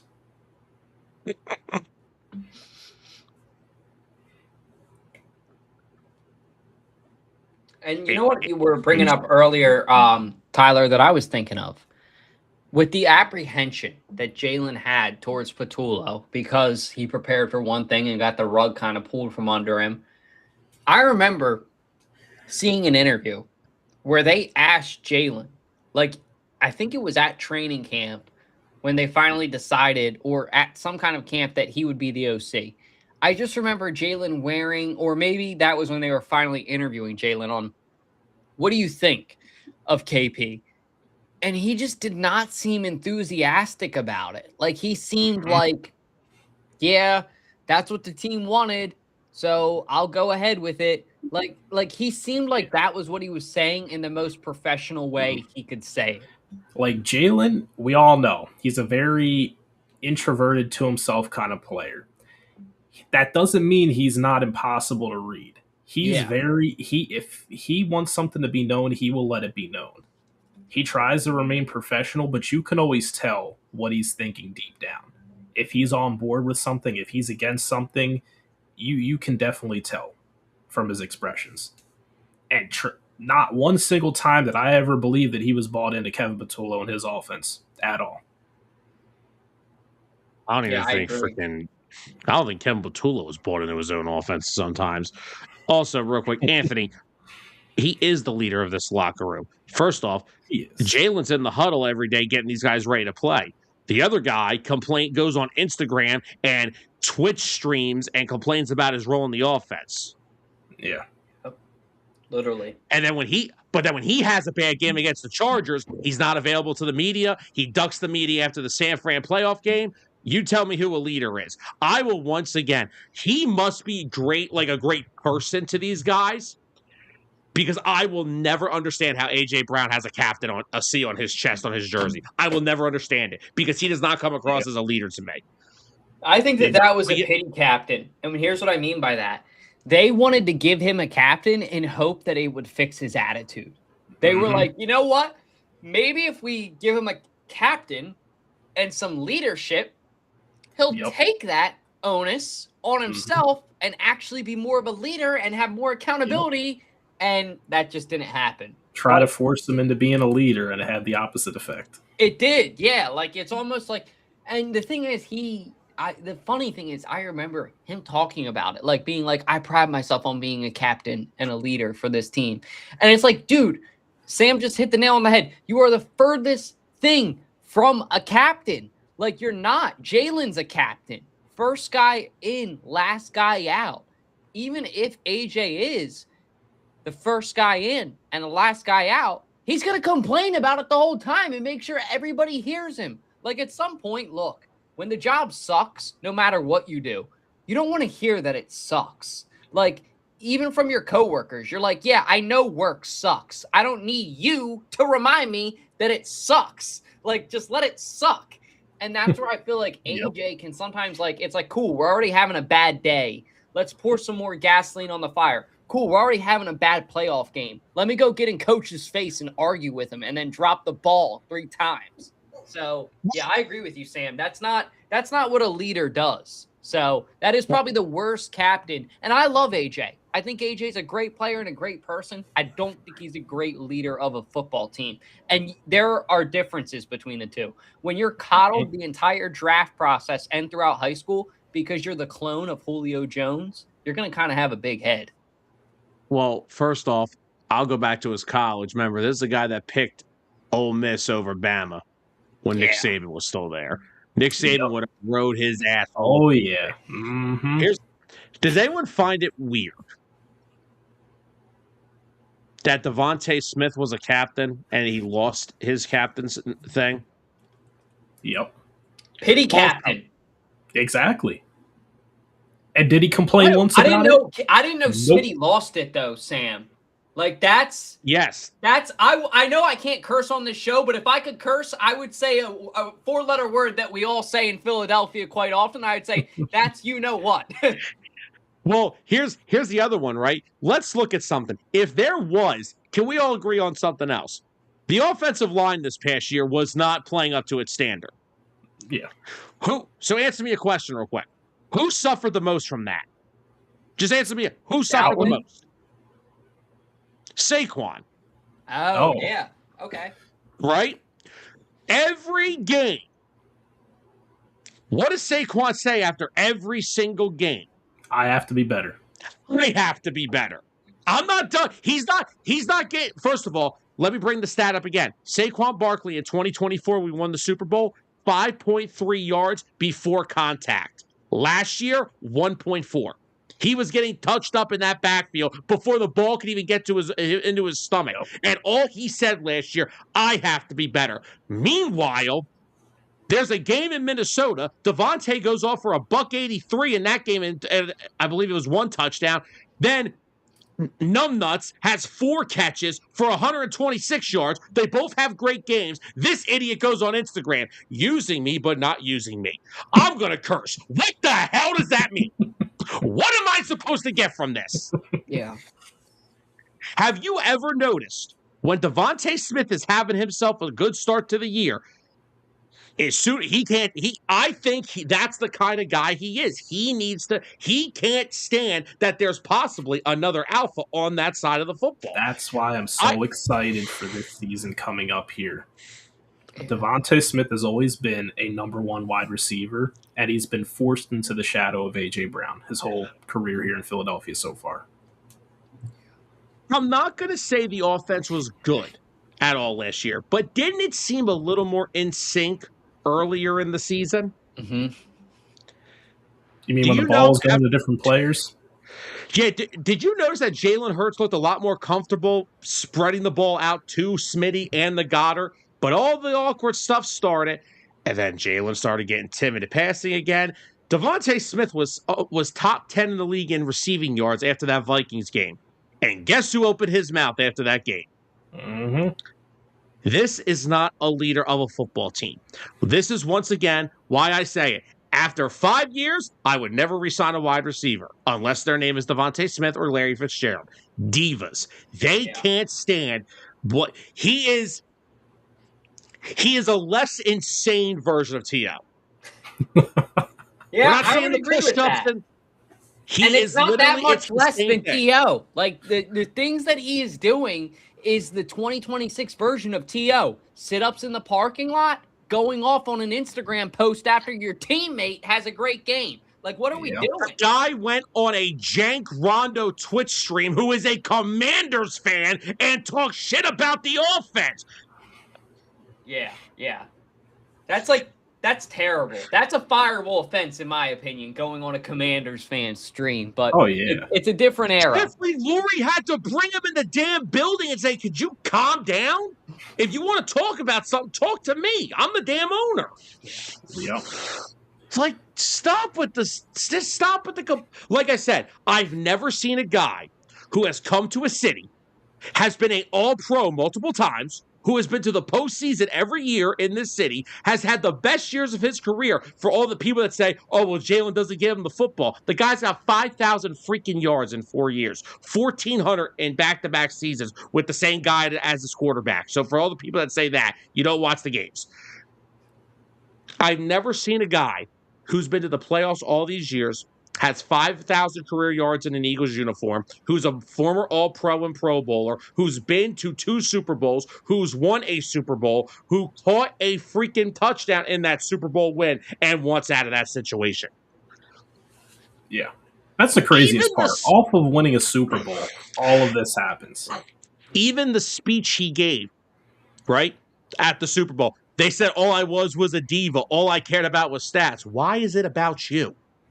There's 89 other guys. Why is this still about you? Yes, in the moment it seemed cool, but once again, he went on Instagram a week after the Super Bowl and said it did nothing for him. That is the biggest red flag that I could ever think of. And no one said a damn word about it. I bit my tongue. You're right. Because I remember I was like, oh, what the I'm like looking at the post. I'm like, Anthony Hemack. What are we doing? Like here, like you just won the Super Bowl, and now you're saying that like that is the best thing. That is the answer. Yeah. That's what all fans want to hear. All coaches want to hear. The only thing that matters is winning the Super Bowl. And you basically just said, it really didn't do it for me. Then what's gonna do it for you? Like individually, like putting up stats, like go play for the Browns. Then they'll give you 2,000 yards a year, and you guys can go 2-14. But you'll have 100, 150 yards a game, like, and he'll love it. Yeah, that's the sad part about AJ. Now that he's won the Super Bowl and it's on the resume, I think at this point in his career, it's going to just be strictly a stats grab. Yeah, that's what he wants. He wants the personal accolades now. He sucked it up for the season that we won the Super Bowl, and he played that backseat role, stayed to himself, read his books. And then after they got the win, he was like, all right, well, there's nothing left except me now. And that's the type of player he is. And I mean, can't take nothing away from him as a player. He is a great player. But, if that's how you want it to be, it's not going to be on this team. Yeah. I think another big part of him is I think he really hates the fact that this is a run-first style offense, which – I'm sorry. Guess what? I don't care how they win. I love winning. I love winning like that. I love that old school run game dominance. I love it. And pound. Because It's just, again, I'm just so like, and here's the thing. I've been an AJ guy. We were doing the 609 live show when they traded for him that draft night. We were so ecstatic. Like, oh my, that's it. This is the piece we needed. I am so mentally exhausted by this that this, honestly, when I grow old and gray, and I just turned 30, I'm there. It's almost all gone. I will tell the love of my life and my wife and kids the three most important days of my life. Number one will be when I had my kids. Number two is when I got married. And number three is when the Eagles finally traded A.J. Brown. That is how mentally exhausted I am from this. Yeah. Actually, no, wait, the Eagles winning the Super Bowl is number three, then trading A.J. Brown. That's all right. Yeah, get your priorities. Actually, no, wait, the Phillies winning the World Series, then trading A.J. Brown. But the fact that that's going to be a top five moment, that's a top five moment of my life is ridiculous. This, and cannot. If the Sixers ever make it to the Eastern Conference Finals, then you can add that. I'll be dead by the time that happens. And here's the thing, right? Could you imagine if you were like another player on that team? I'd be and like, I'm not trying to disrespect guys like Fred Johnson. I'm not trying to disrespect Fred Johnson. Fred doesn't know how much of an NFL career he'll have left. He's lucky. I mean, he's a great swing tackle. I'm glad they brought him back again. But like, what if that was his last day in the league? What about guys like Darius Slay? That was like their last really good year. And this guy said, we played our whole lives to get to this moment. You come out and say it did nothing for you? Yeah. That would have been the first. If I was Jeffrey Lurie, I would have went to Nick Sirianni. Yeah, you see his jersey? Rip that captain symbol off and put it on someone else. We're not doing this anymore. Mm-hmm. So, yeah, I'm exhausted by A.J. Brown. And I love A.J. Great player. But again, I'm so tired of the Instagram posts and the Twitch streams and this and that. And people could say that Eagle fans were driving him out of the city. Guess what? We may drive him out of the city. He started the car. Yep. We never once asked him to be gone. He asked himself. And they're like, well, he hasn't technically said it. Yes, he has. Yep. Oh, he's made it very abundantly clear. We have talked a lot about a lot of stuff tonight. We have broke down a lot. But before we get out of here, we have to go over what happened last night. Now, Dalton, I do apologize. We will still hear you, but unfortunately, you will be covered up a little bit. We got a schedule, gentlemen. What are our initial thoughts by this schedule? I'll take if you don't mind. We have back-to-back home games. I'm done. That's it. I like this schedule right off the bat. Like, I think that this schedule, I was thinking about it last night because I'm going to make a video about it now. I'll tell you guys right now. I'll just run through it really quick. I have 14-3. And I have the Eagles actually, which is crazy, starting off the year at 2-2 again. So I got a win week 1 against the Commanders at home. We're going to go away 2 weeks in a row and get both a win in Nashville and then a loss in Chicago. So right there, I'm 2-1. We're going to lose to the Rams. We're due. The Rams we've gotten really lucky against the Rams, specifically last year. But they're going to get one, I think, on us. So then we'll be at 2-2. But after that, the only other loss that I see, at least right now, is Seattle, December 19th. I think that they're going to come to Philadelphia. It's towards the end of the year. This team's going to be banged up a little bit. So I think the only 3 losses that I see on this schedule is in Chicago against the Rams and at home against Seattle. The rest of these teams, no doubt in my mind, the Eagles should be able to beat by at least 2 touchdowns. And that's them playing their style of football. But with all that being said, too, 9 home games, 1 international game, and 7 away games, I believe. This schedule very much benefits the Eagles like the schedule, I think, did in 2025 when they won the Super Bowl, where they can get hot at home. They can be hot on the road because there's kind of that stretch where they're on the road early. But the teams that play on the road, look, the Jaguars, the Bears are not a bad team, but I don't think that they're as intimidating as people make them out to be. And maybe that's because we're cocky Eagles fans. But of course, none of these teams on the road really scare me that much. I mean, what do you guys think? with Go the ahead, Tyler. Go Philadelphia ahead. Eagles and how talented they still are. I don't care what happened last year. Coaching had a lot to do with it. This year is going to be different. They are just as good as some of the best teams on this schedule. There's not a word. Could the Rams game go either way? It could. I think it'll be a close game. Could go either way. The Bears, same thing. Yeah, Bears beat us last year. I mean, we were in a very bad way last year when we played them. This year, it'll be a lot different.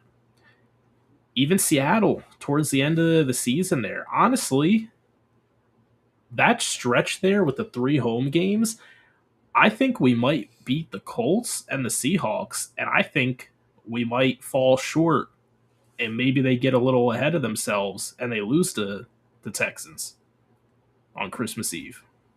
I'm actually kind of with you. I'm going to switch it, though. I have us losing to Seattle and beating Houston just because CJ Stroud, sorry, bud. Good luck gets McFangio. He's going to have his way.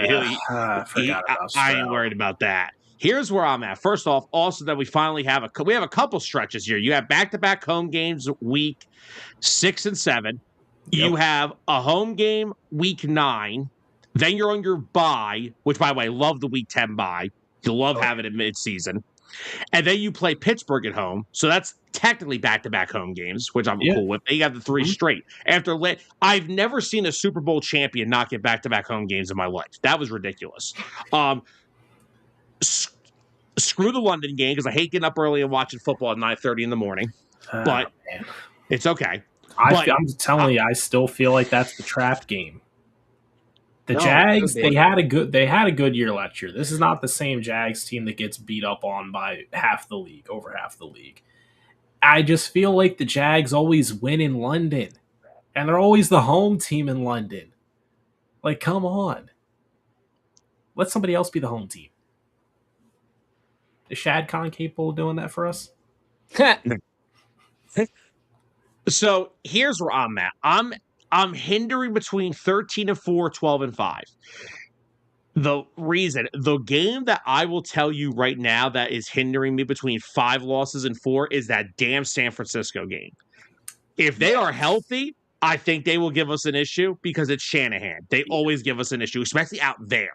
It's so late. If they're banged up, well, that's going to be running for his life. But, ultimately, I know I would love to do it. We don't sweep Dallas. We're going to split. It's always going to happen. We are always going to split. I think it'll be the typical, we'll beat them week 7 when we're home, and we're going to lose when we go down they'll beat us. And my Thanksgiving will be ruined. Yeah. Awesome. Yep, exactly. Yep. But, I think Washington will be a very sloppy week 1 win, which week 1. Teams are not prepared yet. Everybody's still trying to get themselves into shape. Yep. I think they'll win in Tennessee. I think it would be a lot closer because of that Tennessee defense now. Chicago, I can see them winning too, because here's the other thing, and I wanted to bring this up while Dalton was talking about it. Is that same magic going to carry over for Chicago with all those comebacks in the 4th? I mean, I don't see that. That is a really hard way to win. It is, yeah. And I think this is the year LA gets us. I mean, congratulations. It took you 5 chances since 2022 to beat us. Congratulations. Basically, I think this is where they get us. I think it is too. Here's the thing. Jacksonville's biggest strength right now is they have 3 solid wide receivers. Well, I got 3 solid cornerbacks, baby. So guess what? This is a Jaguars team without Travis Etienne, without Devin Lloyd in the middle of the field. So I don't think their draft class was good. Their free agency didn't do anything. I'm not afraid of them. And also, Trevor Lawrence is a quarterback that Vic Fangio's not losing sleep over that. No. Carolina, I think it'll be once again a dogfight with them, just like a couple years ago. I think they played really well against us in 2024. I think they're more improved. So I'm also looking forward to that Tet McMillan, Quinyon Mitchell matchup. That's going to be fun. I think they win that one. I think they win the first game in Dallas on Monday night. I think the Commanders are another tough one. I feel like we could split with them too, because if Jaden Daniels is healthy, he is that dude, man. I'm an Eagles fan. I love Jaden Daniels. I still think he has the potential to be better than Caleb. I think they're both very good, but Jaden's a dude, man. When he's healthy, they're a different team. Giants, I don't care who the hell the damn head coach is now. Give me a break. Yeah, Giants aren't there yet. Sorry. Steelers, we usually have a pretty good track record. So Ace, I'm sorry, I'm going to pick my Birds. It's okay. Dallas, I think they'll lose. Arizona, give me a break. Colts, I think they'll win. I think they'll lose to Seattle. I think they will. I feel like Houston's going to be that weird, like 17-10 game because both. I mean, Defensive that battle. Houston defense is a freaking problem. Yeah. San Fran is my toss-up. Again, if San Fran's close to health, I think they can do it. If they're banged up, I think the Eagles can go down there and take care of business. And then we have the Giants again, which I think that's the sweep. Yeah. So, like I said, I'm hindering. I'm right there. I'm at 13-4. Yes, Dalton was here the whole time, guys. It's just the schedule decided to block him out. I'm hindered. I'm 13-4, 12-5. At the minimum, I'm at 11-6. And then the game that you're on the fence the most about, just so I'm aware, besides the 49ers, because I know you said that, what other game, like if they could go from per se 12-5 to 14-3, what two wins or what two teams could they beat that you could see them losing? The closest to, I should say. Dallas and Dallas. I like that. That's fair. And I also think the second game against the Commanders, because they play us tough there. Yeah. And if Jaden Daniels is healthy, that is, again, like I said, I am never going to disrespect Jaden Daniels. He is a stud. I love the kid. I still think he has a chance to be better than Caleb. I think Caleb had a very good year last year. But yeah, I'm at that point where the division games are always, plus that stretch.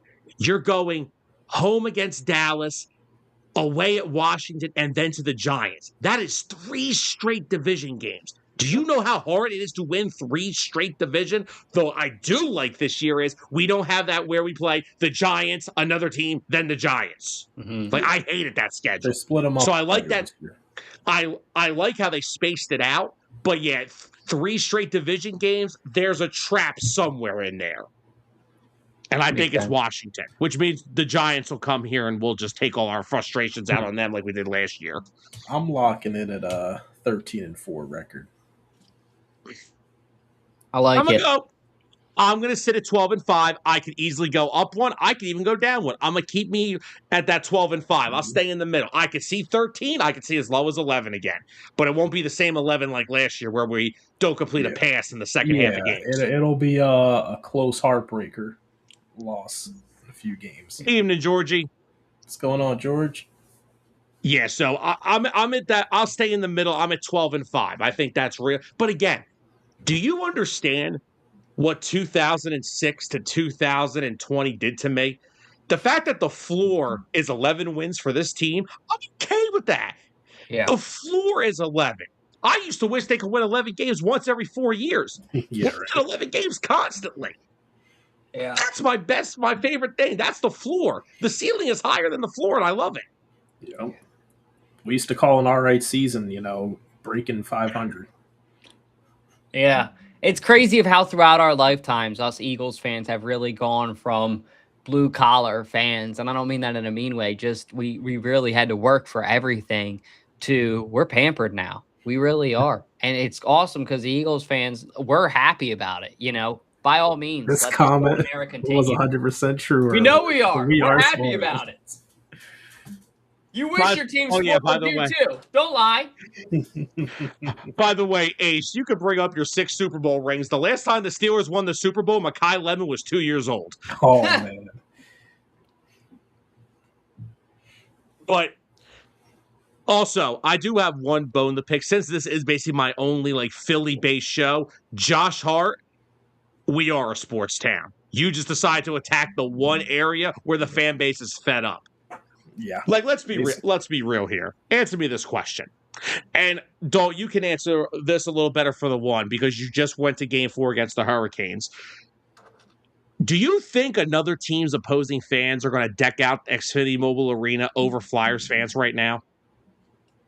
No, not at Do all. you think now it's happened a little bit with the Mets, but do you really think that Braves fans are going to come to Philadelphia and outdo us at CBP? And I'll tell you this too, in the playoffs, like if we're talking just playoffs, because that's when it happened to the Sixers, there's no way in heck that anybody's ever coming into the bank in October. I don't care how angry or upset we are at the Phillies or what kind of toxic relationship that's looking like. If we're playing baseball in October, every single seat is going to be sold out in that building, and it's going to be a Philadelphian. And it's never happening with these guys. You know that. Never. They're afraid to show up here.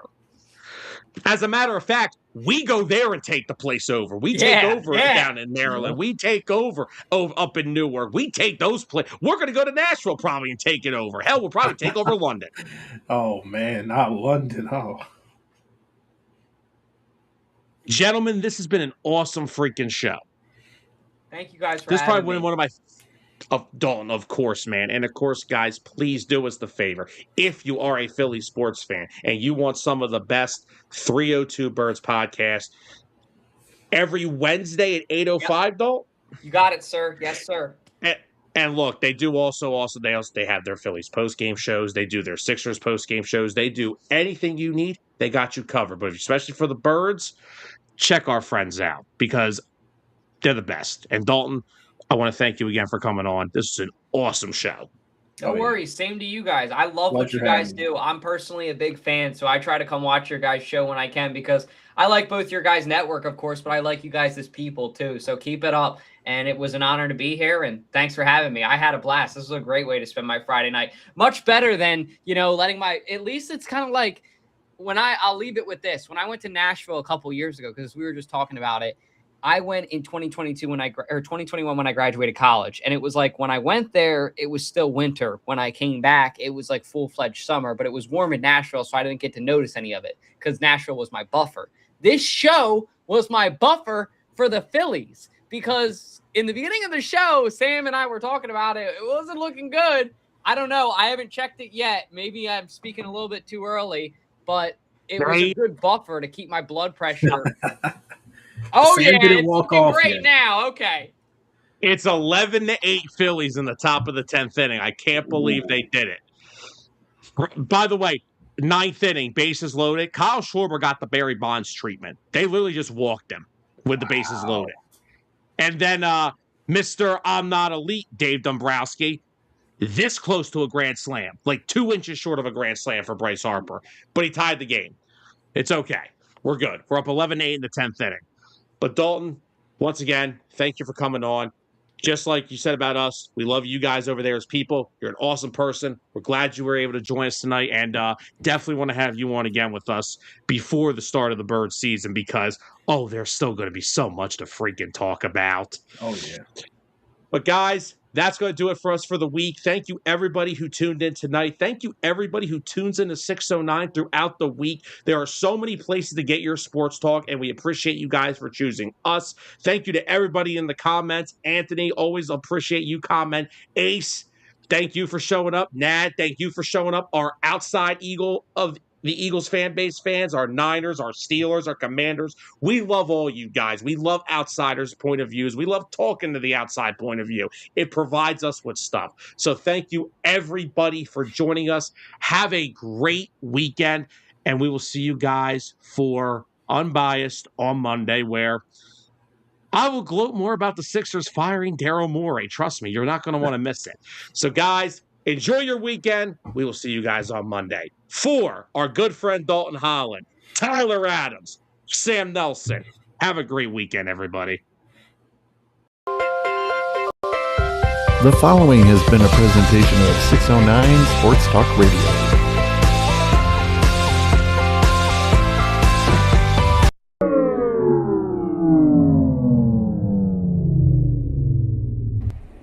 Sam, what did you do?